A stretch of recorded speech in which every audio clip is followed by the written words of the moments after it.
At that time, Mahamati, the Bodhisattva Mahasattva, made a request of the Blessed One, saying, "Pray, tell me, Blessed One, pray, tell me, Sugata, concerning the distinguishing aspects of the 5 dharmas, the 3 svabhavas, the 8 vijnanas, and the twofold egolessness.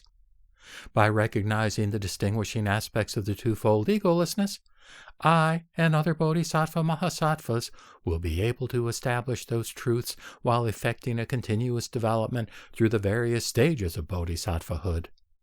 It is said that by these truths we can enter into all the Buddha truths, and that by entering into all the Buddha truths we can enter even into the ground of the Tathagata's inner realization." Said the Blessed One, "Then, Mahamate, listen well and reflect well within yourself. I will tell you." "Certainly, Blessed One," said Mahamati the Bodhisattva Mahasattva, and gave ear to the Blessed One. The Blessed One said this to him, "Mahamate, I will tell you about the distinguishing aspects of the 5 dharmas, the 3 svabhavas, the 8 vijnanas, and the twofold egolessness. The 5 dharmas are name, form, discrimination, right knowledge, and suchness. When these are thoroughly comprehended by the yogins, they enter into the course of the Tathagata's inner realization, where they are kept away from such views as eternalism and nihilism, realism and negativism, and where they come face to face with the abode of happiness belonging to the present existence as well as to the samapati, or tranquilization.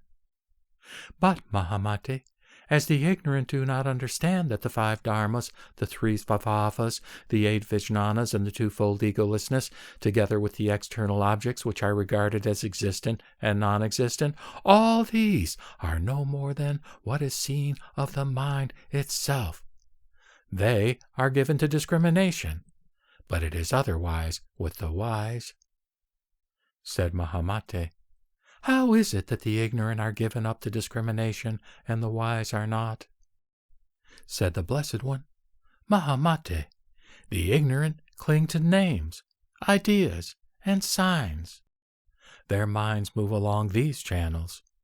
As thus they move along, they feed on multiplicities of objects and fall into the notion of an ego soul and what belongs to it, and cling to salutary experiences.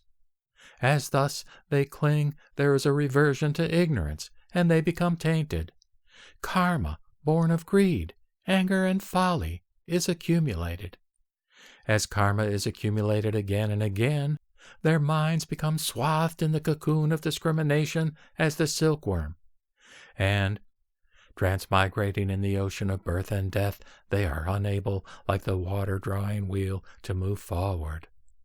And because of folly, they do not understand that all things are like Maya, a mirage, the moon in water, and have no self-substance to be imagined as an ego soul and its belongings, that things arise from their false discrimination, that they are devoid of qualified and qualifying, and have nothing to do with the course of birth, abiding, and destruction, that they are born of the discrimination of what is only seen of the mind itself, and assert that they are born of Isvara, time, atoms, or a supreme spirit, for they follow names and appearances.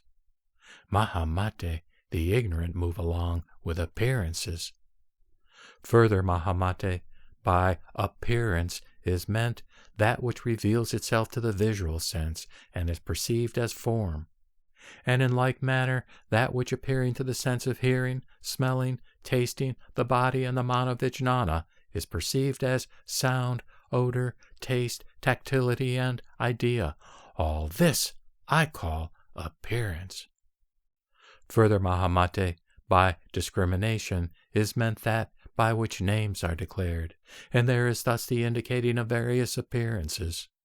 Saying that this is such and no other, for instance, saying that this is an elephant, a horse, a wheel, a pedestrian, a woman, or a man, each idea thus discriminated is so determined. Further, Mahamate, by right knowledge is meant this: When names and appearances are seen as unobtainable owing to their mutual conditioning, there is no more rising of the Vijnanas, for nothing comes to annihilation, nothing abides everlastingly. And when there is thus no falling back into the stage of the philosophers, Shravakas, and Pratyeka Buddhas, it is said that there is right knowledge.